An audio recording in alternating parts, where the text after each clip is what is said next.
Dusun Cipendewi, Kecamatan Cipunagara, Kabupaten Subang, Jawa Barat. Hidup seorang janda bernama Siti. Usianya baru 35 tahun, tapi wajahnya sudah terlihat lebih tua karena beban hidup yang berat. Kampung ini terletak di pinggir sawah luas yang membentang hijau di musim hujan.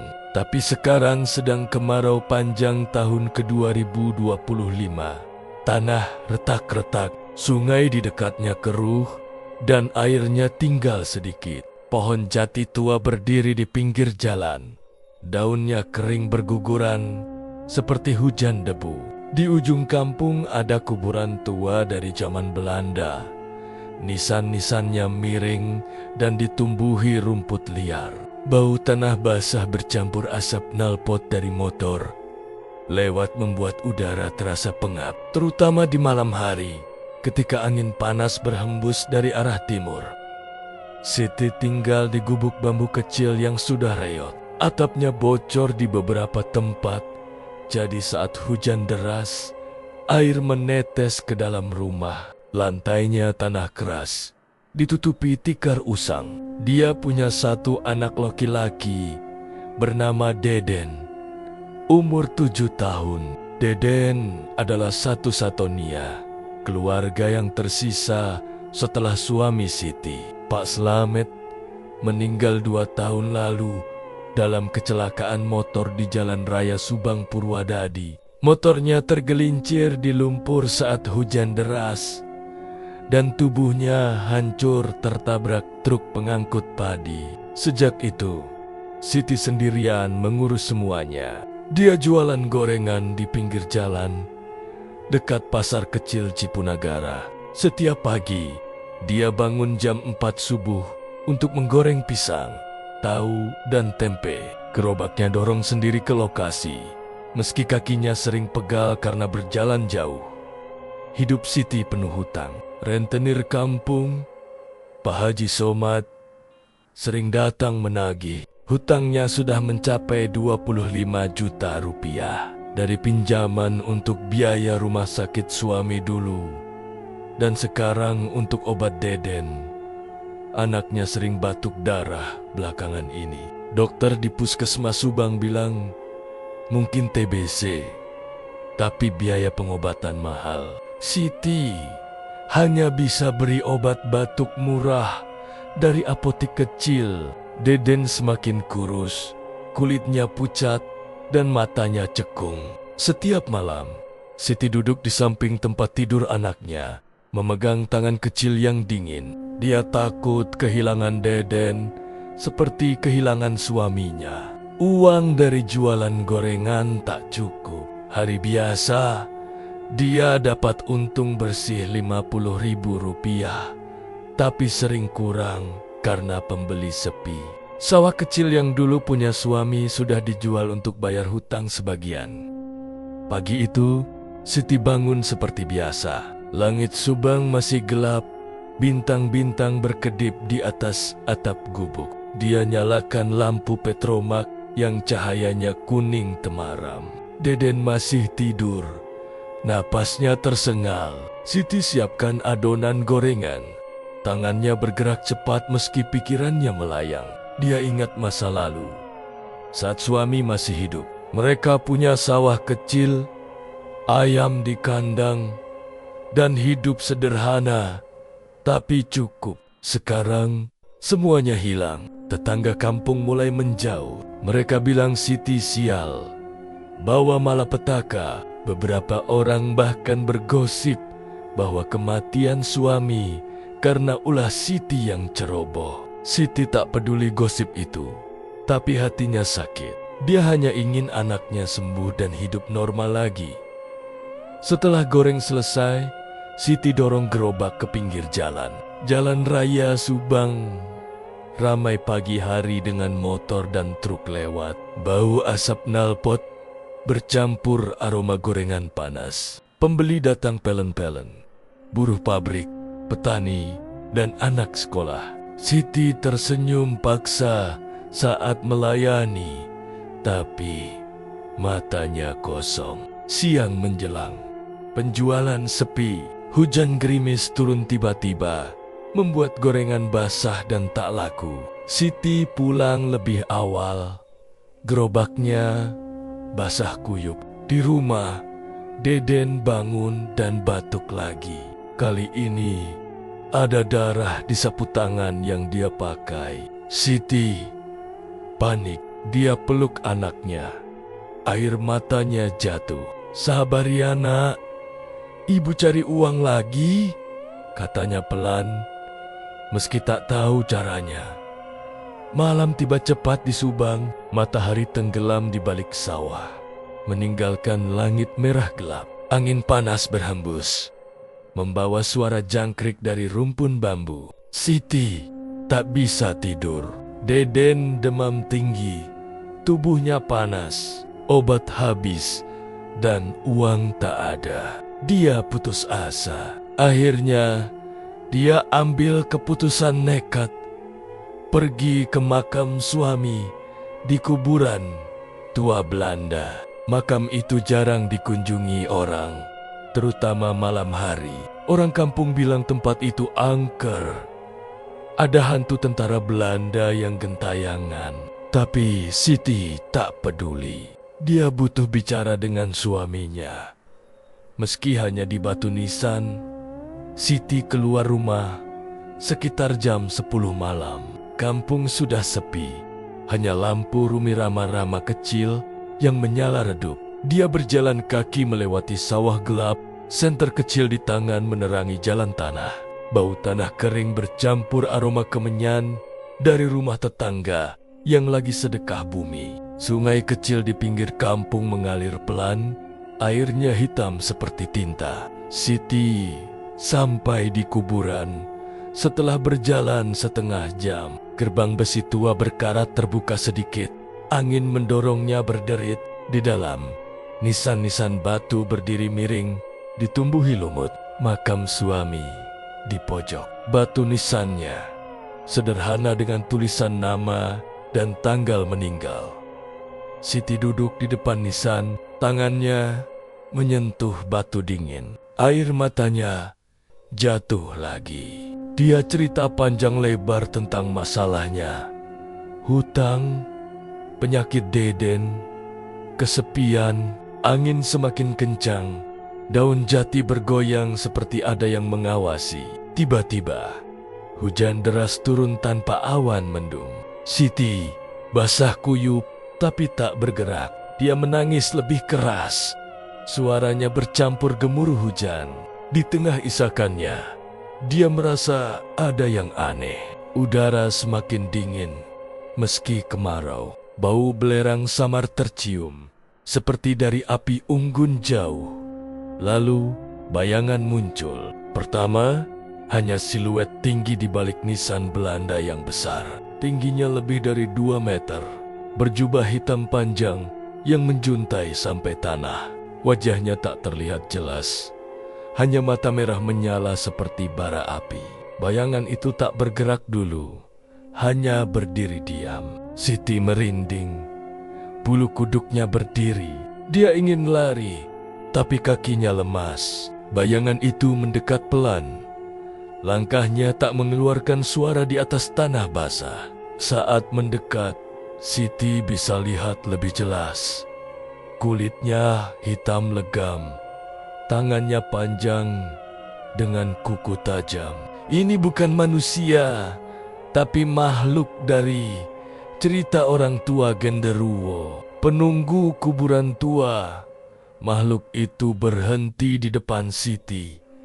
Udara semakin berat, seperti ada tekanan di dada. Siti batuk kecil, napasnya sesak. Lalu bisikan terdengar. Suaranya dalam, bergema di kepala Siti seperti dari dalam dirinya sendiri. "Kau mau kaya," kata bisikan itu.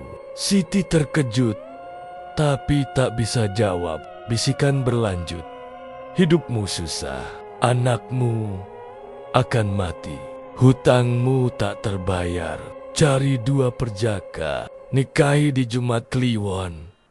Tapi Satu nyawa untuk 1000 harta. Kata-kata itu menggantung di udara. Hujan semakin deras, petir menyambar di kejauhan. Siti lihat bayangan itu tersenyum. Giginya putih tajam. Lalu, makhluk itu lenyap seketika. Seperti ditelan kabut, Siti sendirian lagi. Basah dan gemetar. Dia tak tahu apa itu nyata atau halusinasi. Karena lelah, tapi kata-kata itu tertanam dalam pikirannya.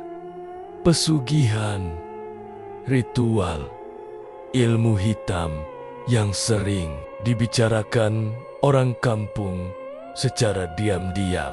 Siti pernah dengar cerita tentang dukun di pinggir sawah yang bisa bantu orang miskin jadi kaya. Tapi dengan tumbal, dia bangkit pelan, kakinya lemah. Jalan pulang terasa lebih panjang. Di rumah, Deden masih demam. Siti ganti baju basah, duduk di samping anaknya. Malam itu, dia tak tidur. Pikirannya penuh dengan bisikan tadi. Apakah itu jalan keluar atau jebakan? Subang malam itu terasa lebih gelap.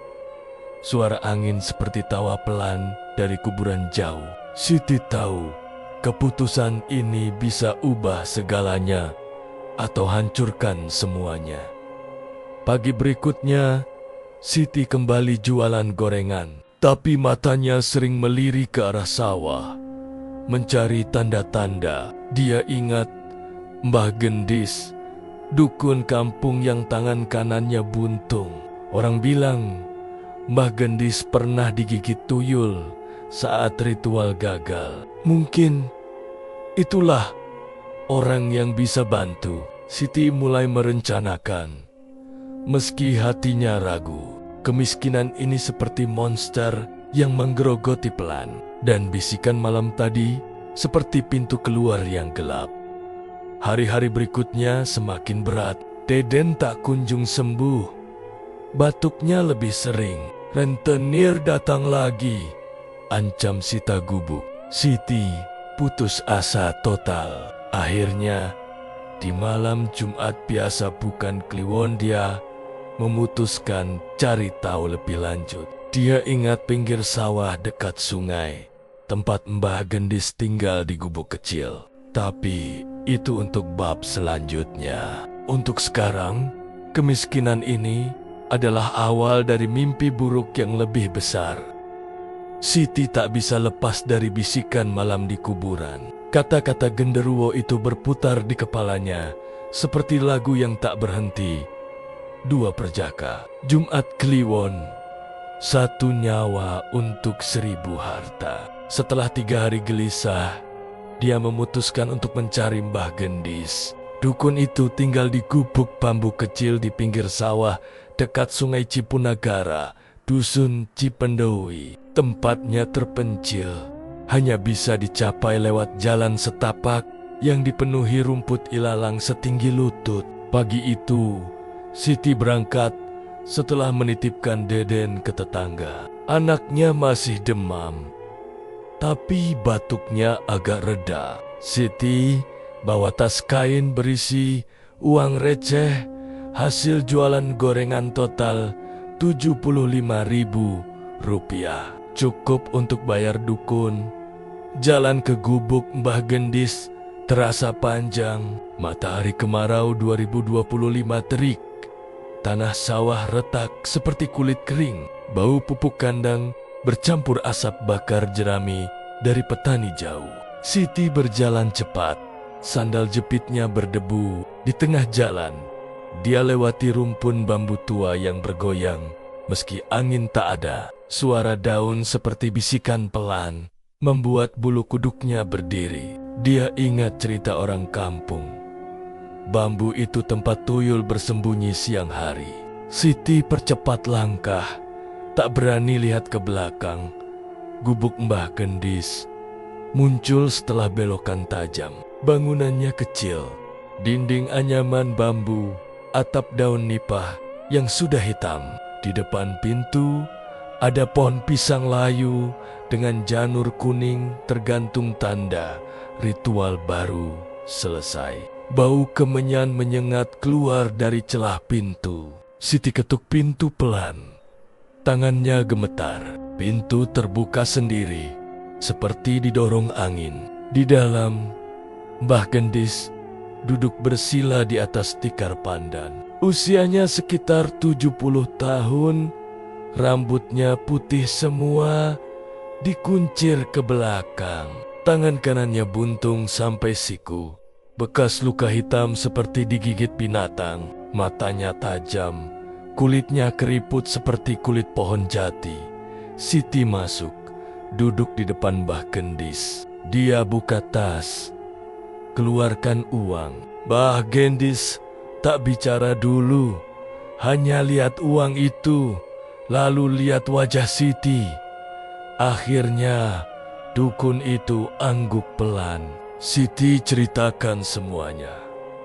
Kemiskinan, penyakit Deden, hutang, dan bayangan di kuburan. Mbah Gendis dengar tanpa ekspresi.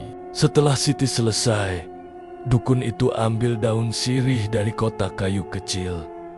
Kunyah pelan, ludahnya merah, menetes ke lantai tanah. Lalu, Mbah Gendis mulai jelaskan ritualnya. Pesugihan yang diminta genderuwo ini bernama pesugihan nikah tumbal. Caranya sederhana, tapi berbahaya. Siti harus cari 2 laki-laki perjaka, umur 20-25 tahun, belum pernah nikah atau berhubungan. Mereka akan dinikahkan siri dengan Siti dalam 3 malam berturut-turut, mulai Jumat Kliwon. Ritual dilakukan di gubuk bambu, terlarang dekat sungai, tempat yang sama dengan gubuk Mbah Gendis, tapi bagian belakang yang tak pernah dibuka. Tumbal utama adalah jiwa kedua perjaka itu. Setelah nikah selesai, genderuwo akan ambil nyawa mereka sebagai bayaran. Sebagai ganti, Siti akan dapat kekayaan mendadak, uang, tanah, rumah dalam waktu 1 bulan. Siti dengar penjelasan itu dengan jantung berdegup kencang. Dia tanya apa risikonya. Mbah Gendis jawab datar. Kalau ritual gagal, Siti dan Deden yang jadi tumbal. Kalau berhasil, kekayaan datang, tapi ada efek samping. Tuyul akan lahir dari rahim Siti sebagai penjaga harta. Tuyul itu butuh makan nyawa manusia setiap bulan. Kalau tidak, akan makan nyawa keluarga. Siti ragu, tapi ingat wajah Deden yang pucat. Dia setuju. Mbah Gendis suruh pulang. Ritual dimulai Jumat Kliwon depan, tinggal 5 hari lagi. Pulang dari gubuk, Siti mulai cari calon perjaka. Dia tak boleh cerita ke siapapun, termasuk keluarga dekat. Pertama, dia ingat Asep, anak petani di ujung kampung. Asep 22 tahun, tinggal dengan ibunya yang sudah tua. Dia kerja di sawah, badannya kurus tapi kuat. Matanya hijau karena campuran darah Sunda Betawi. Asep polos, jarang keluar kampung, dan belum punya pacar. Siti sering lihat dia lewat depan gerobak gorengan, selalu beli tahu isi 2 biji.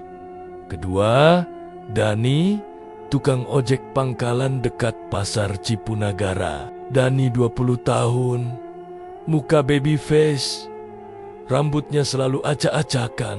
Dia takut perempuan, katanya karena trauma kecil digigit anjing betina. Dani masih perjaka, hidup sendiri di kontrakan kecil setelah orang tuanya pindah ke kota. Siti kenal Dani karena sering naik ojeknya pulang dari pasar. Siti dekati mereka pelan-pelan. Kepada Asep, dia tawarkan pekerjaan di sawah baru yang akan dibeli bohong sementara. Kepada Dani, dia bilang, butuh bantuan antar barang ke rumah dukun. Keduanya setuju tanpa curiga. Siti janjikan upah besar setelah pekerjaan selesai.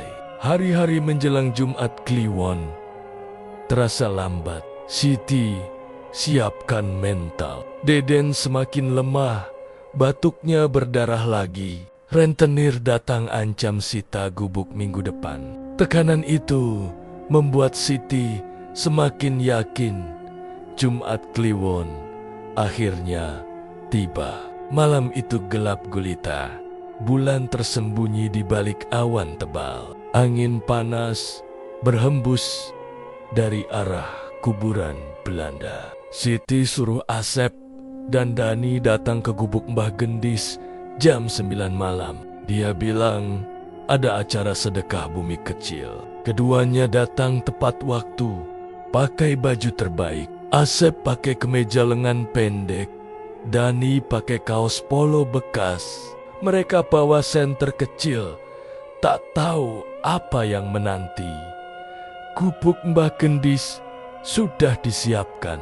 Bagian belakang dibuka, memperlihatkan ruangan kecil tanpa jendela. Lantainya tanah keras, ditutupi kain hitam besar. Di tengah ada kain kafan bekas jenazah putih kotor dengan noda coklat. Di sekitar, lilin hitam 8 biji menyala, asapnya tebal bau belerang. Mbah Gendis duduk di pojok, tangan buntungnya memegang tasbih kayu hitam. Siti masuk terakhir, pakai kebaya putih lusuh, wajahnya pucat, tapi matanya tegas.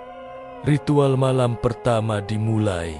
Mbah Gendis suruh Asep dan Dani duduk bersila di atas kain kafan. Mereka bingung, tapi patuh. Siti duduk di depan mereka, membelakangi Mbah Gendis. Dukun itu ambil ayam cemani dari kandang kecil, potong lehernya dengan pisau karat. Darah hitam pekat menetes ke perut Siti melalui kain tipis. Bau amis bercampur kemenyan membuat ruangan pengap. Asep dan Dani mulai gelisah, tapi Mbah Gendis pandang mereka tajam, membuat keduanya diam. Malam pertama adalah akad siri. Mbah Gendis bacakan doa aneh dalam bahasa campur Sunda kuno dan Jawa. Suaranya dalam, bergema di ruangan kecil. Asep dan Dani diminta ucap ijab kabul tanpa wali. Mereka ragu, tapi Siti pandang mereka memohon. Akhirnya, keduanya ucap kabul pelan. Petir menyambar di luar. Meski tak ada hujan, lilin hitam berkedip-kedip. Bayangan di dinding menari seperti makhluk hidup. Malam kedua lebih berat. Ritual pindah ke pinggir sungai Cipunagara. Airnya hitam pekat. Ikan-ikan kecil mati, mengapung tanda tempat itu terlarang. Mbah Gendis bawa sesajen, nasi kuning, ayam goreng, kembang 7 rupa. Siti, Asep, dan Dani duduk melingkar di atas tikar pandan basah. Dukun itu potong jari kelingking Siti dengan pisau kecil. Darahnya diteteskan ke air sungai. 3 tetes darah hilang. Lalu air beriak seperti ada yang tarik dari bawah. Tuyul kecil muncul di permukaan bayangan hitam seukuran telapak tangan.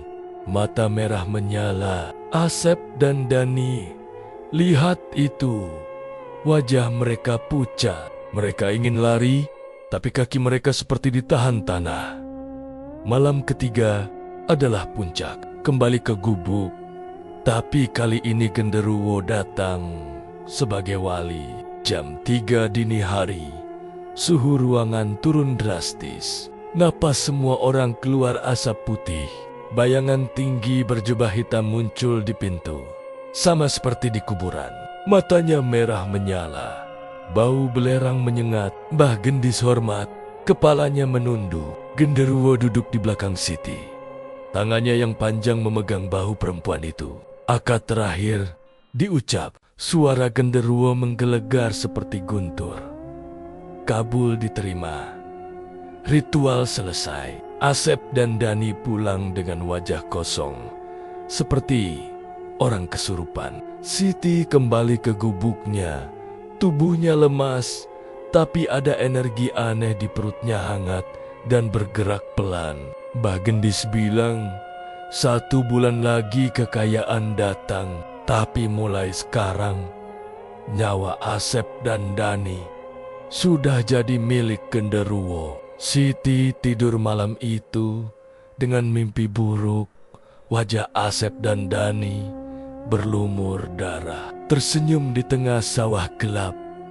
Pagi setelah ritual, Subang kembali normal. Matahari terbit, burung berkicau, tapi di dalam hati Siti ada lubang hitam yang semakin besar. Dia tahu ini baru awal. Tuyul di perutnya mulai lapar. 30 hari setelah ritual nikah, 3 malam itu, perubahan datang seperti badai yang tak terduga di dusun Cipendewi, Subang. Pagi pertama, Siti bangun dengan perutnya terasa aneh hangat dan berdenyut pelan, seperti ada sesuatu yang hidup di dalamnya. Deden, anaknya yang selama ini batuk darah, tiba-tiba sembuh total. Wajahnya segar, matanya cerah, dan dia bisa lari-lari di halaman gubuk tanpa sesak napas. Siti tak percaya. Dia bawa Deden ke puskesmas Cipunagara. Dokter bilang anak itu sehat sempurna, seperti tak pernah sakit. Tapi Siti tahu ini bukan keajaiban biasa. Ini janji genderuwo yang mulai terbayar. Hari kedua, uang muncul saat Siti buka gerobak gorengannya di pinggir jalan raya Subang Purwadadi. Seorang pria tua naik motor butut berhenti. Dia kenalkan diri sebagai pengacara dari notaris di Pagaden. Bu Siti, Anda warisi tanah sawah 5 hektar dari kerabat jauh, katanya sambil serahkan surat SHM. Siti geling-geling kepala. Dia tak punya kerabat kaya, tapi suratnya asli, lengkap stempel. Harga tanah sawah di Subang tahun 2025 sekitar 750.000 per meter persegi. Jadi 5 hektar itu bernilai 37,5 miliar rupiah. Siti jual sebagian ke petani lokal, dapat uang tunai 10 miliar di rekening Bank BCA Subang. Uang itu datang begitu saja, transfer dari rekening misterius. Dengan uang pertama, Siti bayar semua hutang ke Pak Haji Somad. Rentenir itu datang ke gubuk, muka pucat saat lihat tumpukan uang kertas 100.000. Hutang 25 juta, lunas, plus bunga. Pak Haji pergi tanpa sepatah kata. Matanya penuh takut. Siti beli obat dan makanan bergizi untuk Deden. Anaknya senang, minta main ke Taman Kota Subang yang baru direnovasi. Mereka naik mobil pinjaman dulu, lihat tugu nanas setinggi 7 meter di tengah taman. Anak-anak lain main di playground, Deden ikut lari-larian. Siti tersenyum, tapi hatinya gelisah. Di mana Asep dan Dani? Malam ketiga, kekayaan bertambah. Siti mimpi genderuwo datang lagi. Bisik, harta untukmu, nyawa untukku. Bangun pagi, ada amplop tebal di depan pintu gubuk 5 miliar lagi. Dari investasi saham yang tak pernah dia lakukan. Siti pindah dari gubuk reyot ke villa baru di Ciater, dekat Trans Ciater. Villa itu megah, luas 500 meter persegi, dengan kolam renang pribadi dan pemandangan Gunung Tangkuban Perahu. Lokasinya strategis, hanya 30 menit dari pusat Subang. Siti beli Fortuner hitam mengkilap, plat nomor B9999, sub Deden, sekolah ke SD swasta. Di Pagaden, seragam baru, buku lengkap, minggu pertama, kekayaan. Siti buka usaha. Dia beli 3 hektar lagi sawah di Jalan Cagak, dekat Curug Cijalu. Harga 2,25 miliar. Tapi hasil panen padi langsung melimpah. Siti bangun pabrik penggilingan beras kecil di samping.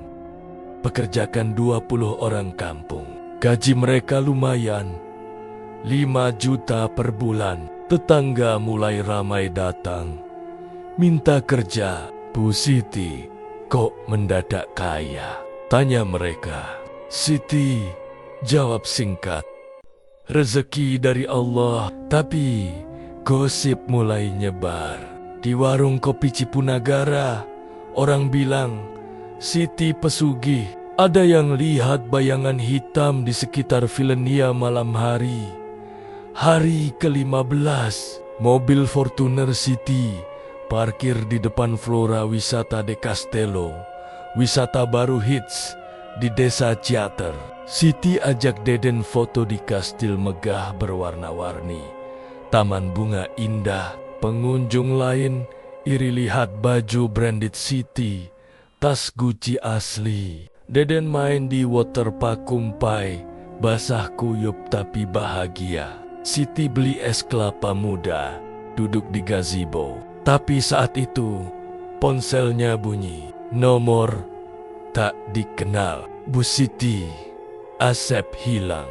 Motornya ditemukan di kuburan Belanda, kata polisi dari Polsek Cipunagara. Siti, tangannya gemetar. Asep, perjaka pertama, lenyap semalam. Tubuhnya tak ketemu. Hanya motor bututnya terbalik. Helm penuh rambut putih panjang bukan milik Asep. Siti buru-buru ke kuburan. Malam sudah gelap, kabut tipis menyelimuti nisan-nisan tua. Polisi pasang garis polisi kuning. Warga kampung kerumun. Bisik-bisik, itu tumbal pesugihan, kata seorang nenek. Siti dekati motor Asep. Sentuh helm. Rambut putih itu dingin seperti es. Bau amis darah. Di dalam helm ada foto Asep tersenyum polos. Siti ingat ritual. Darah ayam cemani di perutnya. Air matanya jatuh. Tapi aneh, dia tak sedih lama. Malam itu rekeningnya tambah 2 miliar lagi. Seolah setiap nyawa yang hilang, harta bertambah. Pagi berikutnya, Dani hilang. Tukang ojek itu tak muncul di pangkalan pasar Cipunagara. Motornya ditemukan di pinggir sungai Cipunagara, dekat gubuk Mbah Gendis. Helmnya sama, rambut putih, plus noda darah hitam kental. Polisi bilang kecelakaan, tapi tak ada mayat. Siti datang ke lokasi, air sungai keruh. Ikan mati mengapung. Warga lihat Siti, lempar tuduhan pelan. Janda pesugih. 2 pemuda hilang setelah dekat sama dia. Siti pulang ke villa, kunci pintu rapat. Deden tanya, "Ibu kenapa sedih?" Siti peluk anaknya. "Tak apa nak, mulai hari ke-20, bukti kekayaan meledak." Siti beli taman anggur Kukulu di Pagaden Barat, kabun anggur milik komedian Sule. Luas 2 hektar, harga 15 miliar. Dia renovasi, jadi agrowisata, tambah glamping, dan kolam renang Ciheleut ala koboi. Pengunjung ramai akhir pekan. Dari Bandung dan Jakarta, tiket masuk 50.000. Makanan anggur segar laris, pendapatan harian 100 juta. Siti jadi bos besar, punya 50 karyawan. Dia sumbang ke Masjid Cipunagara, bangun jembatan di Dusun Cipendui. Orang kampung bilang, Bu Siti dermawan, tapi malam hari vilanya sepi. Siti tak bisa tidur, perutnya semakin besar, seperti hamil 4 bulan. USG di RSUD Subang, hasilnya mengerikan. Rahim kosong, tapi ada bayangan hitam bergerak-gerak di layar monitor. Dokter bilang tumor, tapi Siti tahu tuyul. Rekaman CCTV villa jadi bukti. Jam 03.00 dini hari, kamera teras belakang rekam bayangan Asep. Tubuhnya transparan, muka pucat, berdiri diam 10 menit, lalu lenyap ke dinding. Siti putar ulang video berkali-kali, tangannya dingin. Malam berikutnya, bayangan Dani muncul di kamar Deden. Anak itu bangun nangis, ada om tinggi di pojok kamar. Siti peluk Deden, nyalakan lampu semua. Tapi pagi harinya, rekening tambah 3 miliar, kekayaan seperti darah. Setiap tetes nyawa, harta mengalir. Hari ke-25, gosip jadi berita. Koran lokal Subang Star tulis, misteri hilangnya 2 pemuda di Cipunagara. Foto Asep dan Dani di halaman depan. Warga demo di depan Villa Siti, lempar batu kecil. Pengusaha janda tumbal pemuda, teriak mereka. Polisi datang lindungi Siti. Dia panggil Mbah Gendis, diam-diam. Dukun datang malam, tangan buntungnya pegang tasbih. Itu bayaran, kata Mbah. Nyawa Asep dan Dani buat tuyul lahir. Sebulan lagi, dia keluar, kaya abadi. Tapi tuyul lapar nyawa setiap bulan. Siti panik. Dia coba hentikan, bakar surat SHM, buang uang ke sungai. Tapi uang muncul lagi. Tanah balik ke nama dia. Malam Jumat Kliwon ke-30, puncaknya. Siti di Villa Ciater. Hujan deras, petir menyambar Tangkuban Parahu. Perutnya kontraksi hebat. Deden tidur di kamar sebelah. Siti sendirian di kamar utama. Pegang perut, darah hitam keluar, bau belerang. Lalu tuyul lahir, bayi hitam seukuran kucing, kepala botak, mata merah menyala, gigi tajam seperti jarum. Makhluk itu merangkak cepat, tersenyum ke Siti. Makan, bisiknya suara anak kecil. Pagi harinya, kekayaan puncak. Siti beli 10 hektar di kawasan ekonomi khusus Patimban, dekat pelabuhan. Nilai 100 miliar. Bisnisnya ekspansi ke ekspor beras ke Jakarta. Tapi tetangga pertama mati. Pak Haji Somad, lidahnya hitam pekat saat ditemukan di rumah. Penyebab gantung diri misterius. Warga tuduh tuyul. Siti tutup villa, tapi harta tak berhenti. Dia sadar kekayaan ini berdarah. Setiap rupiah ada nyawa di belakangnya. Subang berubah bagi Siti dari kemiskinan ke kemewahan. Tapi bayang-bayang Asep dan Dani gentayang setiap malam. Tuyul duduk di pangkuan Siti. Jari kecilnya pegang uang. Siti peluk makhluk itu. Air mata jatuh. Kaya raya, tapi jiwa hancur. Ini baru awal kutukan. Hari-hari setelah tuyul lahir menjadi neraka kecil di Villa Megah Ciater, Subang. Makhluk itu kecil, seukuran bayi 6 bulan. Tapi gerakannya cepat seperti tikus. Kulitnya hitam legam, mengkilap seperti minyak, mata merah menyala, dan gigi tajam tersusun rapi di mulut kecil. Siti beri nama Makhluk itu kuntil, karena suaranya seperti kuntilanak kecil saat menangis lapar. Kuntil tidur di lemari pakaian Siti, di antara tumpukan uang kertas 100.000 yang selalu muncul sendiri. Bau belerang samar menguar dari lemari itu, membuat pembantu rumah tangga tak mau masuk kamar utama. Siti pecat semua pembantu, takut rahasia bocor. Hanya dia dan Deden yang tinggal di villa luas itu, dikelilingi pagar besi tinggi dan kamera CCTV di setiap sudut.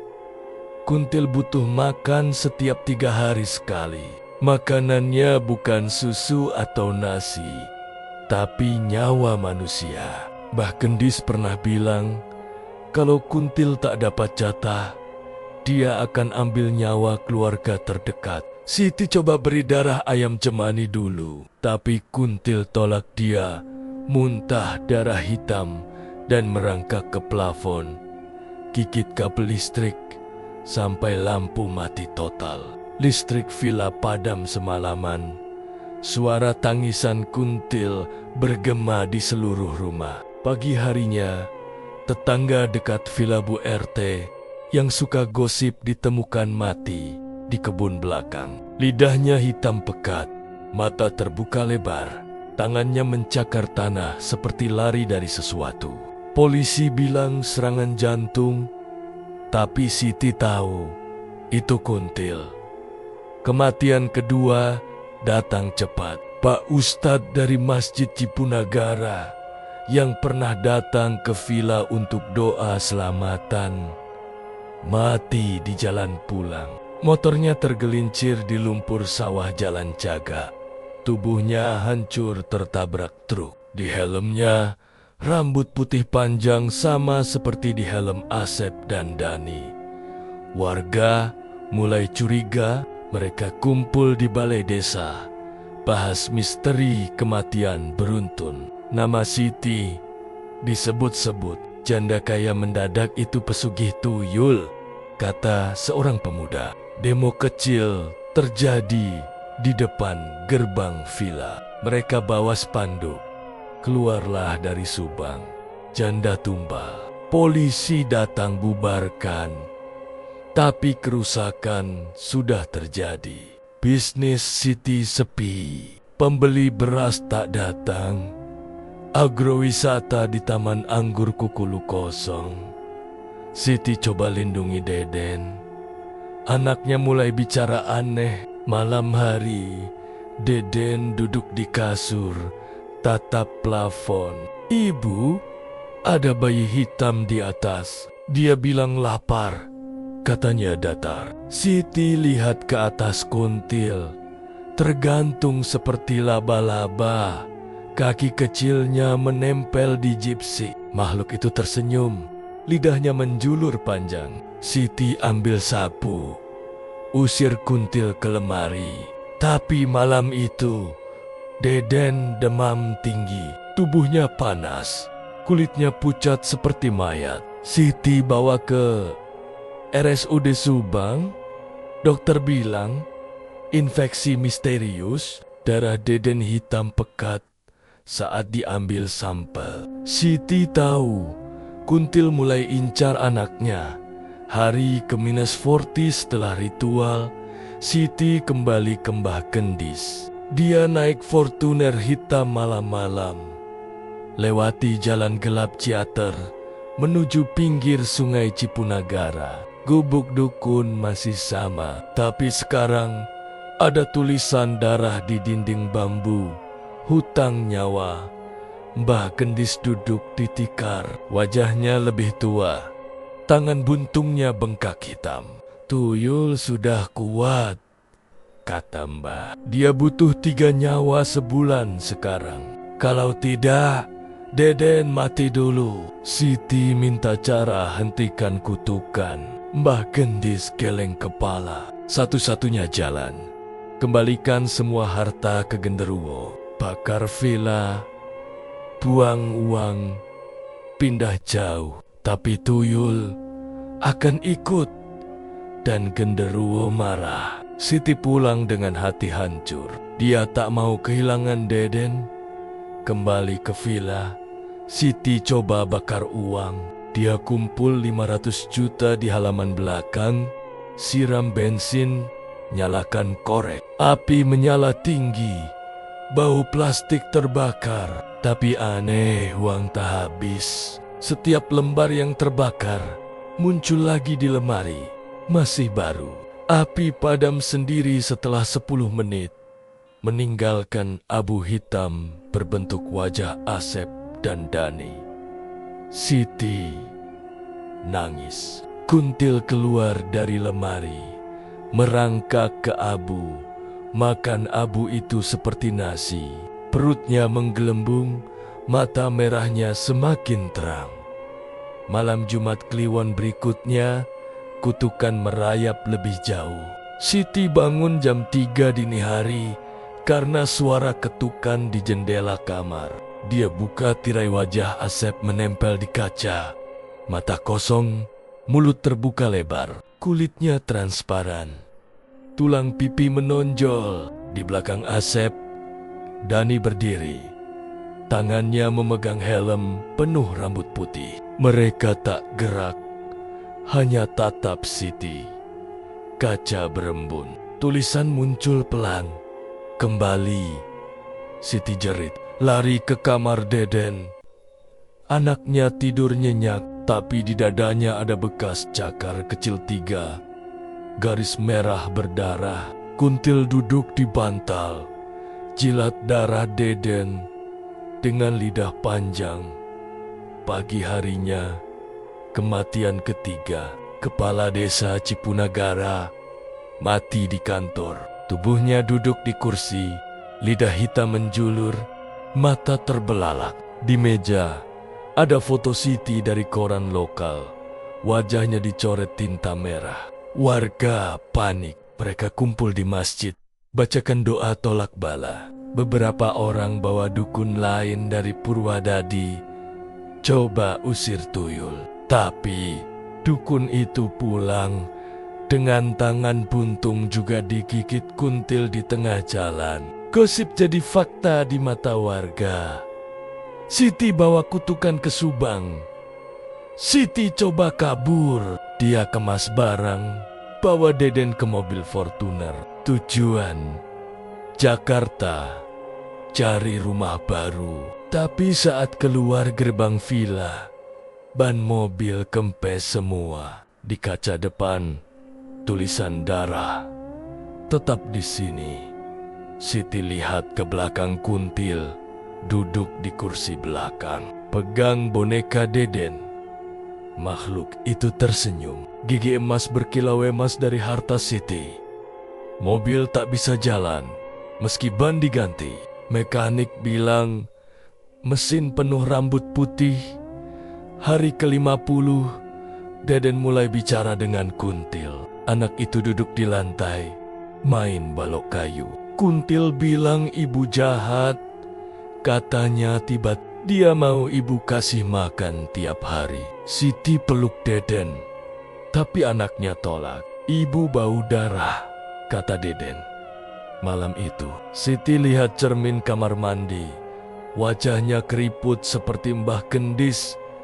Tangannya mulai hitam di ujung jari. Setiap pegang uang, kulitnya mengelupas seperti mayat. Harta makan dirinya pelan-pelan.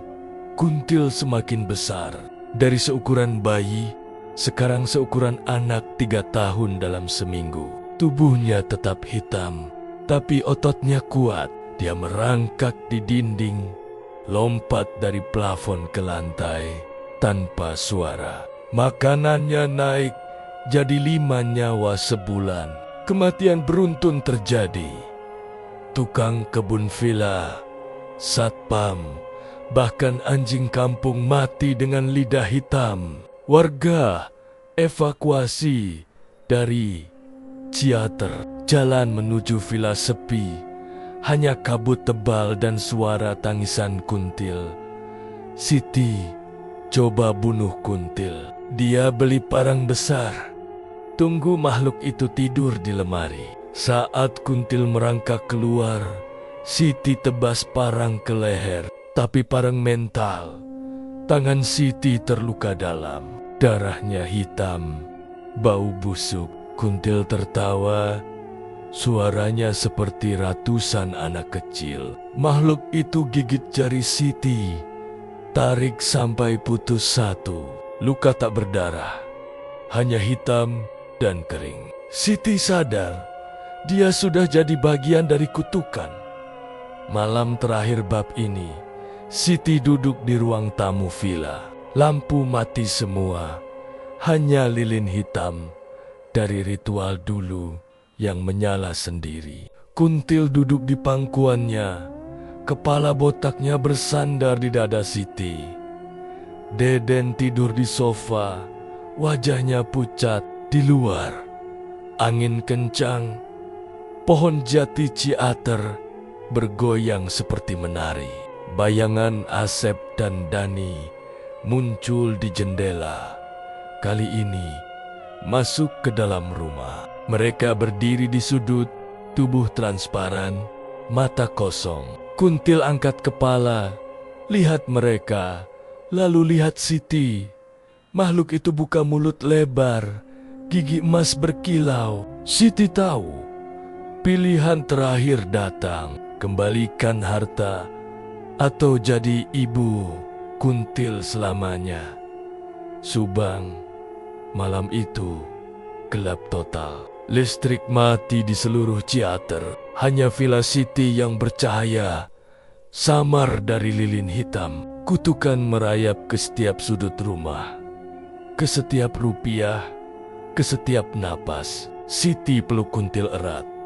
Air mata jatuh ke kulit hitam makhluk itu. Dia tahu, bab berikutnya adalah akhir atau awal abadi. Malam terakhir di Villa Ciater terasa seperti akhir dunia bagi Siti. Angin kencang dari Gunung Tangkuban Perahu mengguncang jendela-jendela besar, membuat kaca bergetar seperti mau pecah. Listrik mati total di seluruh kawasan Ciater sejak jam 9 malam. Hanya lilin hitam dari ritual dulu yang menyala sendiri di meja ruang tamu. Api kecilnya biru pucat, asapnya naik lurus ke plafon tanpa bergoyang. Kuntil duduk di pangkuan Siti. Tubuhnya sekarang sebesar anak 5 tahun, meski baru lahir sebulan lalu. Kulit hitamnya mengkilap seperti batu obsidian, otot kecilnya keras seperti besi, mata merahnya menatap Siti tanpa kedip.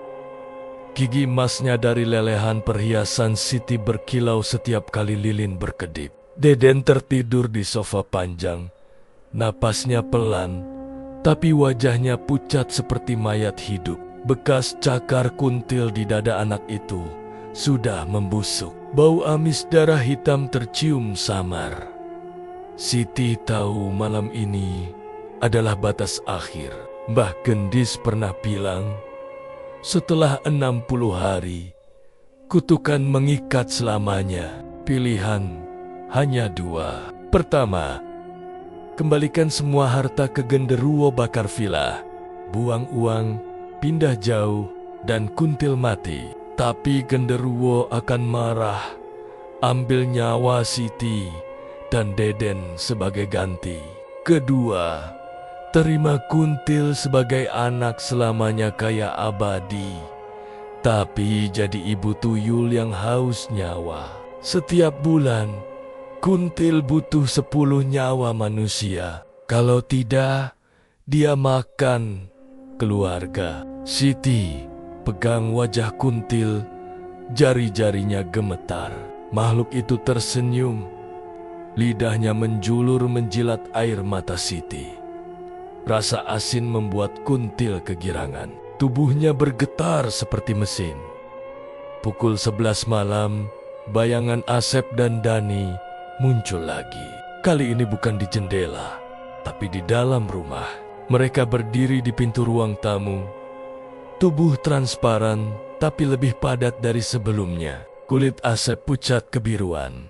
Matanya cekung seperti lubang hitam. Dani di sampingnya, rambut putih panjang menjuntai sampai pinggang. Tangannya memegang helm penuh darah kering. Mereka tak bergerak, hanya tatap Siti dan Kuntil. Udara ruangan semakin dingin. Napas Siti keluar asap putih. Lantai kayu berderit sendiri, seperti ada yang berjalan di atasnya. Siti lihat ke bawah, jejak kaki kecil, basah darah hitam, mengarah ke lemari uang. Siti bangkit pelan, bawa Kuntil ke kamar utama. Dia buka lemari besar, keluarkan tumpukan uang miliaran rupiah. Uang itu masih baru, bau tinta segar. Siti ambil bensin dari garasi, siram ke uang, ke karpet, ke dinding kayu mahal. Dia nyalakan korek, lempar ke tumpukan. Api menyala cepat, oranye terang menerangi ruangan. Tapi aneh, uang tak habis. Setiap lembar yang terbakar muncul lagi di lemari, masih utuh. Api menyebar ke sofa, ke tirai, tapi villa tak gosong. Dinding kayu jadi hitam, lalu kembali coklat mengkilap seperti baru. Siti jerit frustrasi. Kuntil tertawa keras. Suaranya bergema seperti ratusan anak kecil di gua. Pukul 12, genderuwo datang. Bayangan tinggi berjubah hitam muncul di tengah ruang tamu. Lebih besar dari sebelumnya, tingginya hampir sentuh plafon 3 meter. Matanya merah menyala seperti lampu rem truk. Bau belerang menyengat sampai Siti batuk. Genderuwo duduk di kursi besar. Tangan panjangnya memegang tongkat kayu hitam. Asep dan Dani mundur ke sudut. Tubuh mereka menyusut seperti asap. Genderuwo tatap Siti, kepala miring. Lalu gerakan tangan lemari uang terbuka sendiri. Uang beterbangan seperti daun kering. Setiap lembar menempel di tubuh Siti, membakar kulitnya pelan. Luka bakar muncul di lengan, di leher, tapi tak berdarah, hanya hitam dan kering. Siti lari ke kamar Deden, peluk anaknya. Deden bangun, mata kosong. "Ibu," Kuntil bilang, "kita pindah ke sawah," katanya datar. Siti lihat ke pintu. Kuntil berdiri di sana. Tubuhnya sekarang setinggi Siti.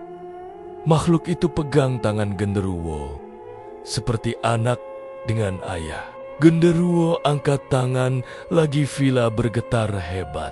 Lukisan mahal jatuh, kaca pecah, tapi tak ada suara. Semua senyap seperti di ruang hampa. Siti sadar, ini akhir pilihan pertama. Dia harus pilih sekarang. Dia ingat cara Mbah Gendis untuk putus kutukan. Bakar kain kafan ritual di kuburan Belanda, tepat jam 3 dini hari, Jumat Kliwon. Siti cari kain kafan itu, masih disimpan di kotak besi bawah tempat tidur. Kain putih kotor, noda darah ayam cemani masih ada. Siti bawa kain, bawa Deden, lari ke garasi. Fortuner tak bisa nyala mesin, penuh rambut putih. Siti ambil sepeda motor butut Asep yang disimpan di gudang starter manual. Mesin hidup, tapi knalpot keluar asap hitam. Bau darah. Perjalanan ke kuburan Belanda penuh teror. Jalan Ciater gelap gulita. Lampu jalan mati semua. Kabut tebal menyelimuti. Visibility hanya 2 meter. Siti gas motor. Deden peluk pinggang ibunya. Di belakang, Kuntil lari cepat. Di samping motor, kaki kecilnya tak sentuh tanah, seperti melayang. Genderuwo ikut di atas. Bayangannya menutupi bulan. Setiap tikungan, Asep dan Dani muncul di pinggir jalan. Wajah mereka semakin rusak. Mata Dani copot satu. Tangan Asep putus. Mereka ulur tangan, tapi Siti gas lebih kencang.